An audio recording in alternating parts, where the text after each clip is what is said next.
Welcome to wishful ಅಡುಗೆ ಮನೆ. ನೋಡಿ, ಇವತ್ತು ಇಲ್ಲಿ ನಾವು ಕ್ಯಾಪ್ಸಿಕಮ್ನ ತೊಗೊಂಡಿದ್ದೀವಿ. ಕ್ಯಾಪ್ಸಿಕಮ್ ಅಂದರೆ ಎಲ್ಲರೂ ಮೂಗು ಮುರಿತಾರೆ, ಎಲ್ಲರಿಗೂ ಇಷ್ಟ ಆಗಲ್ಲ. ಆಮೇಲೆ ಮಾರ್ನಿಂಗ್ ಟೈಮಲ್ಲಂತೂ ಟೈಮ್ ತುಂಬ ಕಡಿಮೆ ಇದ್ದಾಗ ನಾವು ಏನು ಮಾಡಬೇಕಪ್ಪ, ಬರೀ ಮನೆಯಲ್ಲಿ ಕ್ಯಾಪ್ಸಿಕಮ್ಮೇ ಇದೆ ಅಂದರೆ ಈ ರೆಸಿಪಿ ಇವತ್ತು ನಿಮಗೋಸ್ಕರ ನಾನು ತೊಗೊಂಡು ಬಂದಿದ್ದೀನಿ. ಸೊ ಇವಾಗ ಕ್ಯಾಪ್ಸಿಕಮಿಂದ ನಾವು ಏನು ಮಾಡೋದು ಅಂತ ನೋಡೋಣ ಬನ್ನಿ. ಇಲ್ಲಿ ನಮಗೆ ಇಷ್ಟೆಲ್ಲ ಕ್ಯಾಪ್ಸಿಕಮ್ ಬೇಕಾಗಿಲ್ಲ.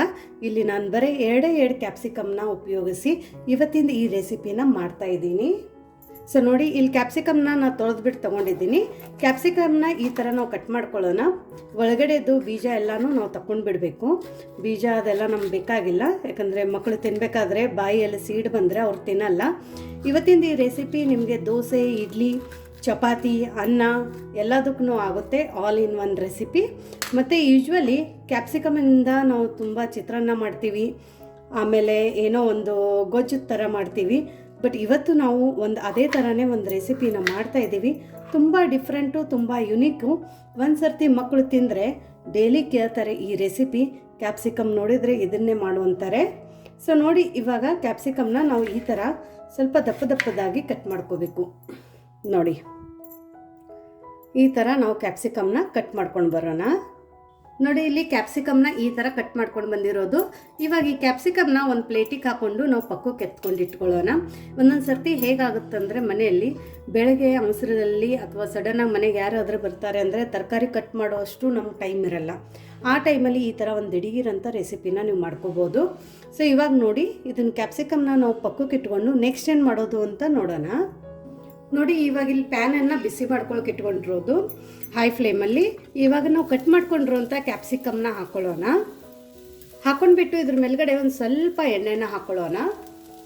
ಹಾಕ್ಕೊಂಡು ಇದನ್ನು ಹೈ ಫ್ಲೇಮಲ್ಲಿ ನಾವು ಒಂದು ಸ್ವಲ್ಪ ಹುರ್ಕೋಬೇಕು. ಯಾಕಂದರೆ ಕ್ಯಾಪ್ಸಿಕಮ್ ಒಳಗಡೆದು ಹಸಿ ವಾಸನೆನ ನಾವು ತಕ್ಕೋಬೇಕು. ಇಲ್ಲ ಅಂದರೆ ತಿನ್ನಬೇಕಾದ್ರೆ ಬಾಯಿಯಲ್ಲಿ ಮಕ್ಕಳು ಇಷ್ಟಪಡಲ್ಲ. ಆಮೇಲೆ ಕ್ಯಾಪ್ಸಿಕಮ್ಮದ್ದು ನಾವು ಇವಾಗ ನೆಕ್ಸ್ಟ್ ಏನು ಮಸಾಲೆ ಎಲ್ಲ ಮಾಡ್ತೀವಲ್ಲ, ಆ ಮಸಾಲೆ ನೀಟಾಗಿ ಕ್ಯಾಪ್ಸಿಕಮ್ ಜೊತೆ ಹೊಂದ್ಕೊಳ್ಳಲ್ಲ. ಹಾಗಾಗಿಬಿಟ್ಟು ನಾವಿಲ್ಲಿ ಕ್ಯಾಪ್ಸಿಕಮ್ನ ನೀಟಾಗಿ ಒಂದು ಸ್ವಲ್ಪ ಫ್ರೈ ಮಾಡ್ಕೋಬೇಕು. ಜಾಸ್ತಿನೂ ಮಾಡ್ಕೋಬಾರ್ದು. ಒಂದು ಸ್ವಲ್ಪ ಕಣ್ಣು ಬೀಳೋ ತನಕ ನಾವು ಇದನ್ನು ಮೀಡಿಯಮ್ ಫ್ಲೇಮಲ್ಲಿ ಫ್ರೈ ಮಾಡ್ಕೊಂಡು ಬರೋಣ. ನೋಡಿ, ಕ್ಯಾಪ್ಸಿಕಮ್ದು ಸ್ವಲ್ಪ ಹಸಿ ವಾಸನೆ ಹೋಗ್ತಾ ಇದೆ. ಅಲ್ಲಿ ಇಲ್ಲಿ ಒಂದೊಂದು ಕಣ್ಣು ಬೀಳ್ತಾ ಇದೆ ನೋಡಿ ಇದಕ್ಕೆ. ಇವಾಗ ಇದ್ರ ಒಳಗಡೆ ನಾವು ಈ ಥರ ಒಂದು ಸ್ವಲ್ಪ ದಪ್ಪದಾಗಿ ಕಟ್ ಮಾಡ್ಕೊಂಡಿರೋಂಥದ್ದು ಈರುಳ್ಳಿನೂ ಕೂಡ ಹಾಕೊಳ್ಳೋಣ. ಇದನ್ನು ಸೆಪ್ರೇಟ್ ಮಾಡಿ ಹಾಕ್ಕೊಳ್ಳಿ, ಇಲ್ಲಾಂದರೆ ಆಮೇಲೇನು ಸೆಪ್ರೇಟ್ ಮಾಡಿದರೆ ನಡೆಯುತ್ತೆ. ಹುರಿತಾ ಇದೆಲ್ಲ ಸೆಪ್ರೇಟ್ ಆಗುತ್ತೆ. ಈ ಥರ ನಾವು ಇದನ್ನು ಹಾಕೋಬೇಕು. ಜಾಸ್ತಿ ಬೇಡ, ನಿಮ್ಗೆ ಅಕಸ್ಮಾತ್ ಜಾಸ್ತಿ ಇಷ್ಟ ಅಂದರೆ ನೀವು ಹಾಕೋಬೋದು. ಇವಾಗ ಆನಿಯನ್ನು ಕೂಡ ಏನಾಗುತ್ತಂದರೆ ಕ್ಯಾಪ್ಸಿಕಮ್ ಜೊತೆ ಅದ್ರದ್ದು ಕೂಡ ಹಸಿ ವಾಸನೆ ಹೋಗಿಬಿಡುತ್ತೆ. ಸೊ ಆನಿಯನ್ನು ಕೂಡ ನಾವು ಜಾಸ್ತಿ ಹುರ್ಕೋಬಾರ್ದು. ಹಾಗಾಗಿ ಕ್ಯಾಪ್ಸಿಕಮ್ ಅರ್ಧ ಹುರಿದ ನಂತರ ನಾವು ಇಲ್ಲಿ ಆನಿಯನ್ನ ಹಾಕೋಬೇಕು. ಅದನ್ನು ದಪ್ಪದಾಗಿ ಕಟ್ ಮಾಡಿನೇ ಹಾಕೋಬೇಕು. ಅಕಸ್ಮಾತ್ ನಿಮ್ಮ ಹತ್ರ ಸಾಂಬಾರು ಈರುಳ್ಳಿ ಇದ್ದರೆ ಅದನ್ನು ಕೂಡ ನೀವು ಹಾಕೋಬೋದು. ಅದಕ್ಕೂ ಕೂಡ ತುಂಬ ಸಖತ್ತಾಗಿ ಟೇಸ್ಟ್ ಬರುತ್ತೆ. ಸೊ ನೋಡಿ, ಇವಾಗ ಹಸಿ ವಾಸನೆ ಹೋಗಿದೆ ಕ್ಯಾಪ್ಸಿಕಮ್ದು ಮತ್ತು ಆನಿಯನ್ನದ್ದು. ಇದನ್ನು ನಾವು ಒಂದು ಬೌಲಕ್ಕೆ ಟ್ರಾನ್ಸ್ಫರ್ ಮಾಡ್ಕೊಂಡು ತಕ್ಕೊಳ್ಳೋಣ. ಸೊ ನೋಡಿ, ಇದನ್ನು ಕೂಡ ನಾವು ಹಿಂಗೆ ತಕ್ಕೋಬೇಕು. ಇವಾಗ ಇದನ್ನು ನಾವು ಪಕ್ಕಕ್ಕಿಟ್ಟು ಮತ್ತೆ ಇದೇ ಪ್ಯಾನ್ ಒಳಗಡೆ ಏನು ಮಾಡೋದು ಅಂತ ನೋಡೋಣ. ಇವಾಗ ನೋಡಿ, ಇದೇ ಪ್ಯಾನ್ ಒಳಗಡೆ ನಾವು 1 ಸ್ಪೂನಷ್ಟು ಎಣ್ಣೆನ ಹಾಕ್ಕೊಳ್ಳೋಣ. ಎಣ್ಣೆನ ಹಾಕ್ಕೊಂಡು ಇದ್ರ ಒಳಗಡೆ ದಪ್ಪದಾಗಿ ಕಟ್ ಮಾಡ್ಕೊಂಡಿರುವಂಥ ಈರುಳ್ಳಿನ ಹಾಕ್ಕೊಳ್ಳೋಣ. ಒಂದೊಂದು ಸರ್ತಿ ಹೇಗಾಗುತ್ತೆ ಮನೆಯಲ್ಲಿ ಅಂದರೆ, ಸಣ್ಣದಾಗಿ ಈರುಳ್ಳಿ ಹೆಚ್ಚಿ ಪಲ್ಯಗಳು ಮಾಡೋಕ್ಕೆ, ಟೊಮೆಟೊ ಸಣ್ಣದಾಗಿ ಹೆಚ್ಚಿ ಪಲ್ಯಗಳು ಮಾಡೋಣ ಅಂದರೆ ತುಂಬ ಟೈಮ್ ತಗೊಳುತ್ತೆ. ಅಷ್ಟು ಟೈಮು ಕೂಡ ನಮ್ಮ ಹತ್ರ ಇರಲ್ಲ. ಅದನ್ನು ಮಾರ್ನಿಂಗಲ್ಲಿ ಗಡಿಬಿಡಿಯಲ್ಲೇ ಆಗಲ್ಲ. ಮಕ್ಕಳು ಸ್ಕೂಲಿಗೆ ಹೋಗೋ ಟೈಮಲ್ಲಿ ಒಂದೊಂದು ದಿವಸ ಹೇಳೋಕ್ಕೂ ಒಂದು ಸ್ವಲ್ಪ ಲೇಟ್ ಆಗಿರುತ್ತೆ, ಏನೋ ಹುಷಾರಿರಲ್ಲ.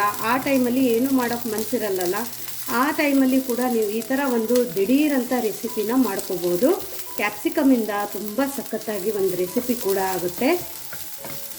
ಸೊ ಇವಾಗ ಈ ಈರುಳ್ಳಿದು ಹಸಿ ವಾಸನೆ ಹೋಗೋ ತನಕ ನಾವು ಹುರ್ಕೊಂಡು ಬರಬೇಕು. ನೋಡಿ, ಈರುಳ್ಳಿದು ಹಸಿ ವಾಸನೆ ಹೋಗಿದೆ. ಇವಾಗ ನಾವು ಇದ್ರ ಒಳಗಡೆ ದಪ್ಪದಾಗಿ ಕಟ್ ಮಾಡ್ಕೊಂಡಿರುವಂಥದ್ದು 2 ಟೊಮೆಟೊನ ಹಾಕ್ಕೊಂಡಿದ್ದೀನಿ. ಇದನ್ನು ಕೂಡ ನೀಟಾಗಿ ಹುರ್ಕೋಬೇಕು. ಸೊ ಇವಾಗ ನಾವು ಮತ್ತೆ ಇದಕ್ಕೆ ಏನೇನು ಮಸಾಲೆ ಬೇಕು ಅಂತ ಇವಾಗಲೇ ಹಾಕ್ಕೊಂಡು ಬಿಡೋಣ. ನೋಡಿ, ಇವಾಗ ಇಲ್ಲಿ ನಾನು ಸ್ವಲ್ಪ ಬೆಳ್ಳುಳ್ಳಿ, ಸ್ವಲ್ಪ ಶುಂಠಿ ಮತ್ತು 2 ಹಸಿಮೆಣಸಿನ್ಕಾಯಿನ ತೊಗೊಂಡಿದ್ದೀನಿ. ಇದೆಲ್ಲನೂ ನಾವು ಇವಾಗಲೇ ಇದ್ರ ಒಳಗಡೆ ಹಾಕ್ಕೊಳ್ಳೋಣ. ಇಲ್ಲಿ ನೋಡಿ ಬಿಳಿ ಎಳ್ಳನ್ನು ತೊಗೊಂಡಿದ್ದೀನಿ. ನೀವು ಪಾಲಿಶ್ ಇರುವಂಥದ್ದು ನೈಲಾನ್ ಎಳ್ಳನ್ನು ತೊಗೋಬೇಡಿ, ಅದರಲ್ಲಿ ಟೇಸ್ಟ್ ಕಡಿಮೆ ಇರುತ್ತೆ ಮತ್ತು ನಿಮ್ಗೆ ಯಾವುದೇ ನ್ಯೂಟ್ರಿಷನ್ ಅದ್ರ ಒಳಗಡೆ ಸಿಗಲ್ಲ, ಯಾಕಂದರೆ ಅದು ಪಾಲಿಶ್ಡ್ ಇರುತ್ತೆ. ಸೊ ಆದಷ್ಟು ನೀವು ಈ ಥರ ನಾಟಿ ಎಳ್ಳನ್ನು ಬಳಸಿ. ಇದರಿಂದ ತುಂಬ ನಮಗೆ ಹೆಲ್ತ್ ಬೆನಿಫಿಟ್ಸ್ಗಳಿದ್ದಾವೆ, ತುಂಬ ವಿಟಮಿನ್ಸ್ ಕೂಡ ಇದೆ, ಆಮೇಲೆ ಸ್ಕಿನ್ನಿಗೂ ಕೂಡ ತುಂಬ ಒಳ್ಳೆಯದು. ಇವಾಗ ಈ ಎಳ್ಳನ್ನು ನಾನು 1 ಸ್ಪೂನಷ್ಟು ಇವಾಗ ಇದ್ರ ಒಳಗಡೆ ಹಾಕ್ತೀನಿ. ಈ ಥರ ನಾವು ಇವತ್ತು ಕ್ಯಾಪ್ಸಿಕಮ್ ಪಲ್ಯದಲ್ಲಿ ಎಳ್ಳನ್ನು ಹಾಕೊಳ್ಳೋದ್ರಿಂದ ಇದ್ರ ರುಚಿಯಂತೂ ಜಾಸ್ತಿ ಆಗುತ್ತೆ, ಅದರ ಜೊತೆ ಇದ್ರ ಟೆಕ್ಸ್ಚರು ಕೂಡ ತುಂಬ ಸಖತ್ತಾಗಿ ಬರುತ್ತೆ. ಇಲ್ಲಿ ಇವಾಗ ನಾನು ಗಸಗಸೆನ ತೊಗೊಂಡಿದ್ದೀನಿ, ಇದಕ್ಕೆ ಪಾಪಿ ಸೀಡ್ನು ಅಂತಾರೆ. ಸೊ ಇವಾಗ ಇದು ಒಂದು ಅರ್ಧ ಸ್ಪೂನಷ್ಟು ಗಸಗಸೆ ಕೂಡ ನಾವು ಇದ್ರ ಒಳಗಡೆ ಹಾಕೊಳ್ಳೋಣ. ಇದರಿಂದ ಕೂಡ ನಮಗೆ ತುಂಬ ನ್ಯೂಟ್ರಿಷನಲ್ ಬೆನಿಫಿಟ್ಸ್ಗಳಿದ್ದಾವೆ ನೋಡಿ. ಇವಾಗ ಇದ್ರ ಒಳಗಡೆ ನಾವು ಒಂದು ಅರ್ಧ ಸ್ಪೂನಷ್ಟು ಜೀರಿಗೆನ ಹಾಕೊಳ್ಳೋಣ, ಜಾಸ್ತಿ ಬೇಡ. ಸೊ ಇಷ್ಟೆಲ್ಲ ಮಸಾಲೆ ಮತ್ತು ಇಷ್ಟೆಲ್ಲ ನಾವು ಪದಾರ್ಥನ ಹಾಕಬೇಕಾದ್ರೆ ಫ್ಲೇಮನ್ನು ಫುಲ್ ಲೋ ಫ್ಲೇಮಲ್ಲಿ ಇಟ್ಕೋಬೇಕು. ಇವಾಗ ನೋಡಿ ಇದ್ರೊಳಗಡೆ ಕೂಡ ನಾವು ಒಂದು ಸ್ವಲ್ಪ ಕಸೂರಿ ಮೆಥಿನ ಹಾಕೊಳ್ಳೋಣ. ನಾನು ಇಲ್ಲಿ ಹಾಕ್ಕೊಂಡಿದ್ದೀನಿ, ಮರೆತುಬಿಟ್ಟು ಅದನ್ನು ಕ್ಯಾಪ್ಚರ್ ಆಗಿರಲಿಲ್ಲ. ಸೊ ಇಷ್ಟೆಲ್ಲನೂ ಹಾಕ್ಕೊಂಡು ಇವಾಗ ಇದನ್ನು ನಾವು ಮೀಡಿಯಮ್ ಫ್ಲೇಮಲ್ಲಿ 1 ನಿಮಿಷ ಹುರ್ಕೋಬೇಕು. ಸೊ ನೋಡಿ ಡಿಫ್ರೆಂಟಾಗಿ ನಾವು ಯಾವುದೇ ಪುಡಿನ ಮಾಡ್ಕೋಬೇಕಂತೇನಿಲ್ಲ, ಒಂದೇ ಸರ್ತಿ ನಾವು ಎಲ್ಲನೂ ಹುರ್ಕೊಂಡು ಇವತ್ತಿಂದ ಈ ರೆಸಿಪಿ ದಿಢೀರಂತ ಮಾಡ್ಕೋಬೋದು. ಸೊ ನೋಡಿ ಇದನ್ನು ಒಂದು ಸ್ವಲ್ಪ ಹುರ್ಕೊಂಡು ಬರೋಣ, ಯಾಕಂದರೆ ಎಳ್ಳು, ಗಸಗಸೆ, ಆಮೇಲೆ ಬೆಳ್ಳುಳ್ಳಿ, ಶುಂಠಿ ಒಳಗಡೆದು ಕೂಡ ಹಸಿ ವಾಸನೆ ಹೋಗಬೇಕು ಅಂಥೇಳಿ. ಸೊ ನೋಡಿ ಇವಾಗ ಇದೆಲ್ಲ ಚೆನ್ನಾಗಿ ಹುರಿದಿದೆ. ಇವಾಗ ಫ್ಲೇಮನ್ನು ಆಫ್ ಮಾಡ್ಕೊಳ್ಳೋಣ. ಫ್ಲೇಮನ್ನು ಆಫ್ ಮಾಡಿಕೊಂಡು ಇವಾಗ ನಾವು ಇದೆಲ್ಲನೂ ಒಂದು ಬೌಲಕ್ಕೆ ತಕ್ಕೊಳ್ಳೋಣ.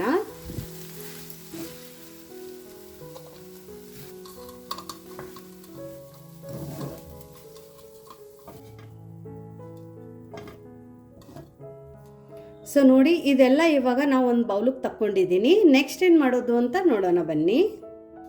ಇವಾಗ ನೋಡಿ ಇಲ್ಲೊಂದು ಮಿಕ್ಸಿ ಜಾರನ್ನು ತಗೊಂಡಿರೋದು. ಇವಾಗ ನಾವು ಇದ್ರ ಒಳಗಡೆ ನಾವು ಹುರ್ಕೊಂಡಿದ್ವಿ ಎಲ್ಲ ಈರುಳ್ಳಿ ಮತ್ತು ಎಲ್ಲ ಪದಾರ್ಥ ಅದೆಲ್ಲನೂ ಇವಾಗ ನಾವು ಇದ್ರ ಒಳಗಡೆ ಹಾಕೊಳ್ಳೋಣ. ಈ ಥರ ಇವಾಗ ಇಷ್ಟೆಲ್ಲ ನಾವು ಹುರ್ಕೊಂಡಿರೋ ಪದಾರ್ಥನ ಹಾಕಿಬಿಟ್ಟು ಇವಾಗಲೇ ನಾವು ಇದ್ರ ಒಳಗಡೆ ಮಸಾಲೆಗಳನ್ನ ಹಾಕ್ಕೊಳ್ಳೋಣ. ನೋಡಿ ಇವಾಗ ನಾನು ಇಲ್ಲಿ ಕೆಂಪು ಖಾರದ ಪುಡಿ ತೊಗೊಂಡಿದ್ದೀನಿ. ಇದು ತುಂಬ ನಿಮಗೆ ಕಲರ್ ಅನ್ನಿಸ್ತಾ ಇರ್ಬೋದು, ಹೌದು, ಯಾಕಂದರೆ ಇದು ಕೆಂಪು ಖಾರದ ಪುಡಿಯಲ್ಲಿ ಗುಂಡ್ರು ಮೆಣಸಿನ್ಕಾಯಿ ಮತ್ತು ಬ್ಯಾಡಗಿ ಮೆಣಸಿನ್ಕಾಯಿ ಎರಡೂ ಮಿಕ್ಸ್ ಇದೆ.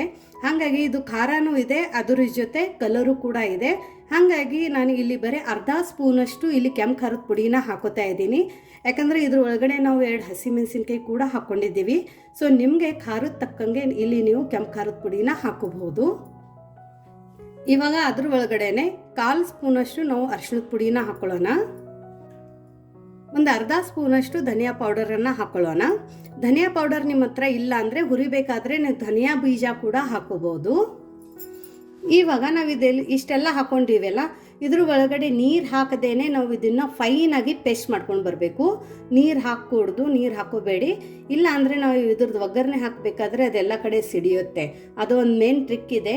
ಸೊ ಹಾಗಾಗಿ ನೀರು ಹಾಕದೇನೆ ನಾವು ಇದನ್ನು ಸಣ್ಣದಾಗಿ ಫೈನಾಗಿ ಪೇಸ್ಟ್ ಮಾಡ್ಕೊಂಡು ಬರೋಣ. ನೋಡಿ ಈ ಥರ ನಾನು ಫೈನಾಗಿ ಪೇಸ್ಟ್ ಮಾಡ್ಕೊಂಡು ಬಂದಿದ್ದೀನಿ. ಇದ್ರಕ್ಕಿಂತ ಸಣ್ಣ ಬೇಕಂದ್ರೂ ನೀವು ಮಾಡ್ಕೋಬೋದು, ಬಟ್ ಇದು ತುಂಬ ಚೆನ್ನಾಗಿ ಫೈನೇ ಆಗಿದೆ ನೋಡಿ. ಸೊ ಇವಾಗ ಇದನ್ನ ಪಕ್ಕಕ್ಕಿಟ್ಟು ನೆಕ್ಸ್ಟ್ ಏನು ಮಾಡೋದು ಅಂತ ನೋಡೋಣ ಬನ್ನಿ.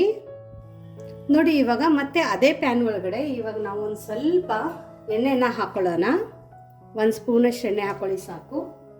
ಇವಾಗ ಇದ್ರ ಒಳಗಡೆ ನಾವು ಮಾಡ್ಕೊಂಡು ಇಟ್ಕೊಂಡಿದ್ವಲ್ಲ ಪೇಸ್ಟನ್ನು ಅದನ್ನು ಹಾಕೊಳ್ಳೋಣ.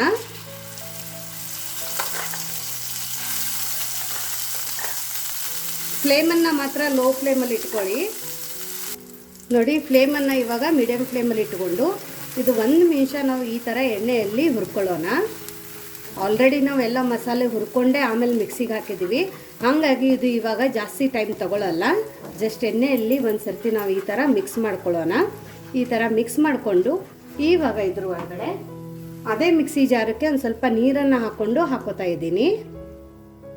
ಸೊ ಎಳ್ಳು, ಗಸಗಸೆ ಎಲ್ಲ ನಾವು ಹಾಕೋದ್ರಿಂದ ಇವಾಗ ಇದ್ರ ಥಿಕ್ನೆಸ್ ನೋಡಿ ಎಷ್ಟು ಕರೆಕ್ಟಾಗಿ ಮತ್ತು ಎಷ್ಟು ಚೆನ್ನಾಗಿ ಬಂದಿದೆ ಅಂತ. ನಿಮ್ಗೆ ಅನಿಸುತ್ತೆ ರೆಸ್ಟೋರೆಂಟಲ್ಲಿ ಎಷ್ಟು ಚೆನ್ನಾಗಿ ಮಾಡ್ತಾರೆ ಹೋಟೆಲಲ್ಲಿ ಅಡುಗೆ, ಈ ಥರ ಕ್ಯಾಪ್ಸಿಕಮ್ ಗ್ರೇವಿ ಆಗಲಿ, ಪನ್ನೀರ್ ಗ್ರೇವಿ ಆಗಲಿ ಎಷ್ಟು ಚೆನ್ನಾಗಿರುತ್ತೆ, ಏನು ಹಾಕ್ತಾರೆ ಅಂತ. ಅವ್ರು ಮಾಡೋದು ಕೂಡ ಇದೇ ಥರನೇ. ಸೊ ಒಂದು ಸರ್ತಿ ನೀವು ಗಸಗಸೆ ಎಳ್ಳು ಎಲ್ಲ ಹಾಕ್ಬಿಟ್ಟು ಮಾಡಿ, ಮನೆಯಲ್ಲಿ ಕ್ಯಾಶ್ಯೂ ನಟ್ಟೇ ಬೇಕು ಕಾಜುನೇ ಬೇಕು ಮಾಡೋಕ್ಕಂತೇನಿಲ್ಲ, ನೀವು ಇದ್ರೆ ಹಾಕೋಬೋದು. ಬಟ್ ಅದು ಇಲ್ಲದೇನೂ ಕೂಡ ನಾವು ಗ್ರೇವಿ ಕನ್ಸಿಸ್ಟೆನ್ಸಿನ ಈ ಥರ ಮಾಡ್ಕೋಬೋದು. ಸೊ ಇದನ್ನು ಒಂದು ಕುದಿ ತೊಗೊಂಡು ಬರೋಣ. ನೋಡಿ ಇವಾಗ ಇದ್ರದ್ದು ಒಂದು ಕುದಿ ಬಂದಿದೆ. ಮೇಲ್ಗಡೆ ಒಂದು ಸ್ವಲ್ಪ ಎಣ್ಣೆ ಥರ ಬಿಟ್ಟಿರೋದು ನಿಮ್ಗೆ ಕಾಣ್ತಾ ಇರ್ಬೋದು. ಒಂದು ಸ್ವಲ್ಪ ಎಣ್ಣೆ ರಿಲೀಸ್ ಆಗುತ್ತೆ ಈ ಥರ ಕುದಿಬೇಕಾದ್ರೆ. ಅದನ್ನಷ್ಟು ಬಂದರೆ ಸಾಕು. ಇವಾಗ ಇದ್ರ ಒಳಗಡೆ ನಾವು ರುಚಿಗೆ ಉಪ್ಪನ್ನು ಹಾಕೊಳ್ಳೋಣ, ಯಾಕಂದರೆ ಇನ್ನೂ ನಾವು ಉಪ್ಪು ಹಾಕ್ಕೊಂಡಿಲ್ಲ. ಸೊ ಉಪ್ಪನ್ನು ನೋಡ್ಬಿಟ್ಟು ಹಾಕ್ಕೊಳ್ಳಿ. ಇದೆಲ್ಲನೂ ನಾವು ಒಂದು ಸರ್ತಿ ಮತ್ತೆ ಮಿಕ್ಸ್ ಮಾಡ್ಕೊಳ್ಳೋಣ. ಮಿಕ್ಸ್ ಮಾಡಿಕೊಂಡು ಇವಾಗ ಫ್ಲೇಮನ್ನು ಲೋ ಫ್ಲೇಮಲ್ಲಿ ಮಾಡ್ಕೊಳ್ಳಿ. ನಾವು ಹುರ್ಕೊಂಡು ಇಟ್ಕೊಂಡಿದ್ದೀವಲ್ಲ ಕ್ಯಾಪ್ಸಿಕಮು ಆನಿಯನ್ನು, ಅದನ್ನು ಇವಾಗ ನಾವು ಇದ್ರೊಳಗಡೆ ಹಾಕ್ಕೊಳ್ಳೋಣ. ಹಾಕ್ಕೊಂಡ್ಬಿಟ್ಟು ಇದನ್ನು ನಾವು ಚೆನ್ನಾಗಿ ಮಿಕ್ಸ್ ಮಾಡ್ಕೋಬೇಕು. ನೋಡಿ ಈ ಥರ ಮಿಕ್ಸ್ ಮಾಡ್ಕೊಳ್ಳೋಣ. ನೋಡೋಕೆ ಎಷ್ಟು ಚೆನ್ನಾಗಿ ಕಾಣ್ತಾ ಇದೆ ನೋಡಿ, ಘಮನೂ ಹಾಗೆ ಬರ್ತಾ ಇದೆ. ಜಾಸ್ತಿ ಮಸಾಲೆ ಇಲ್ಲ, ಟೈಮು ಕೂಡ ಜಾಸ್ತಿ ತೊಗೊಳ್ಳಲ್ಲ. ಇವಾಗ ಮಿಕ್ಸ್ ಮಾಡ್ಕೊಂಡ ನಂತರ ಇದ್ರೊಳಗಡೆ ನನ್ನ ಹತ್ರ ಫ್ರೆಶ್ ಕೆನೆ ಇತ್ತು, ಹಾಗಾಗಿ ಇಲ್ಲಿ ನಾನು ಫ್ರೆಶ್ ಕೆನೆ ಮತ್ತು ಹಾಲನ್ನು ತಗೊಂಡಿದ್ದೀನಿ, ಎರಡೂ ಮಿಕ್ಸ್ ಮಾಡ್ಕೊಂಡಿದ್ದೀನಿ. ಸ್ವಲ್ಪ ಫ್ರೆಶ್ ಕೆನೆ ಇದ್ರೂ ನೀವು ಇಲ್ಲಿ ತಗೋಬೋದು. ಸೊ ನೋಡಿ ಇದನ್ನು ಇದ್ರೊಳಗಡೆ ಹಾಕ್ಕೊಳ್ಳೋಣ. ಇದ್ರ ಮೇಲೆಗೆ ಇನ್ನೊಂದು ಸ್ವಲ್ಪ ಕಸೂರಿ ಮೆಥಿನ ಉದುರಿಸೋಣ. ಇವಾಗ ಇದೆಲ್ಲ ಚೆನ್ನಾಗಿ ಮಿಕ್ಸ್ ಮಾಡ್ಕೊಳ್ಳೋಣ. ಬೆಣ್ಣೆನೂ ಬೇಕಂತೇನಿಲ್ಲ, ಯಾಕಂದರೆ ಬೆಣ್ಣೆ ಇಲ್ಲದ ಕೂಡ ನಾವು ಈ ರೆಸಿಪಿನ ಮಾಡ್ಕೋಬೋದು. ಸೊ ನಾರ್ಮಲಾಗಿ ನೀವು ಹಾಲು ಕಾಯಬೇಕಾದ್ರೆ ಮೇಲ್ಗಡೆ ತಿಳಿ ಕೆನೆ ಬಂದಿರುತ್ತೆ ನೋಡಿ, ಬೆಳಗ್ಗೆ ಹಾಲು ಕಾಯಿಸ್ಬೇಕಾದ್ರೆ ಅಥವಾ ನೈಟು ಕಾಸಿಟ್ಟಿದ್ರೆ ಆ ಕೆನೆನ ತೆಗೆದಿಟ್ಕೊಂಡ್ಬಿಟ್ಟು ಆ ಕೆನೆ ಜೊತೆ ಒಂದು ಸ್ವಲ್ಪ ಹಾಲನ್ನು ಹಾಕಿಬಿಟ್ಟು ಹಾಕ್ಕೋಬೇಕು. ಇವಾಗ ಇದ್ರ ಮೇಲ್ಗಡೆ ಒಂದು ಲಿಡ್ಡನ್ನು ಮುಚ್ಚಿ 1 ನಿಮಿಷ ಲೋ ಫ್ಲೇಮಲ್ಲಿ ಕುದಿಸ್ಕೊಂಡು ಬರೋಣ. ನೋಡಿ 1 ನಿಮಿಷ ಆಗಿದೆ. ನೋಡಿ ಹಾಲು ಕೆನೆ ಹಾಕಿದ ನಂತರನೂ ಒಡೆದಿಲ್ಲ. ಕೆಲವೊಬ್ರು ಹೇಳ್ತಾರೆ ಹಾಲೆಲ್ಲ ಹಾಕಿದರೆ ಒಡೆಯುತ್ತೆ ಅಂತ. ನೀವು ಈ ಥರ ಮಾಡಿದರೆ ಇದು ಒಡೆಯಲ್ಲ. ನಾನು ಹೇಳಿರೋದೆಲ್ಲ ಟಿಪ್ಸನ್ನು ಫಾಲೋ ಮಾಡಿ. ಇವಾಗ ಫ್ಲೇಮನ್ನು ಆಫ್ ಮಾಡಿ. ನಮ್ಮದು ಈ ಕ್ಯಾಪ್ಸಿಕಮ್ ಗ್ರೇವಿ ರೆಡಿಯಾಗಿದೆ. ನೋಡೋಕೆ ಎಷ್ಟು ಚೆನ್ನಾಗಿ ಕಾಣ್ತಾ ಇದೆ ನೋಡಿ. ಸೊ ಬಿಸಿ ಬಿಸಿ ಅನ್ನದ ಜೊತೆ ತುಪ್ಪ ಹಾಕ್ಕೊಂಡು ನೀವು ಕ್ಯಾಪ್ಸಿಕಮ್ ಗ್ರೇವಿ ತಿಂದರೆ ತುಂಬ ಸಖತ್ತಾಗಿರುತ್ತೆ. ಮತ್ತು ಇನ್ನೊಂದಂದರೆ ಇದನ್ನು ನೀವು ಬೇಕಂದರೆ ದೋಸೆ ಜೊತೆ ಕೂಡ ತಿನ್ಕೋಬೋದು. ಚಪಾತಿನೇ ಬೇಕಂತೇನಿಲ್ಲ, ನೀವು ಬೇಕಂದರೆ ಗೋಧಿ ದೋಸೆ ಅಥವಾ ನಾರ್ಮಲ್ ನಿಮ್ಮ ಮನೆಯಲ್ಲಿ ದೋಸೆ ಮಾಡ್ತಿರಲ್ಲ ಅದ್ರ ಜೊತೆನೂ ಕೂಡ ತಿನ್ಕೋಬೋದು. ಸೊ ನಿಮಗೆ ಈ ಕ್ಯಾಪ್ಸಿಕಮ್ ರೆಸಿಪಿ ಹೇಗೆ ಅನ್ನಿಸ್ತು ಅಂತ ಕಮೆಂಟ್ ಮೂಲಕ ತಿಳಿಸೋದನ್ನು ಮರಿಬೇಡಿ. ಇನ್ನೂ ನಮ್ಮ ಚಾನೆಲ್ನ ಲೈಕ್ ಮಾಡಿಲ್ಲ ಅಂದರೆ ಲೈಕ್ ಮಾಡಿ, ಶೇರ್ ಮಾಡಿ, ಸಬ್ಸ್ಕ್ರೈಬ್ ಮಾಡಿ. ವಿಶ್ಫುಲ್ ಅಡುಗೆ ಮನೆಗೆ ಥ್ಯಾಂಕ್ ಯು.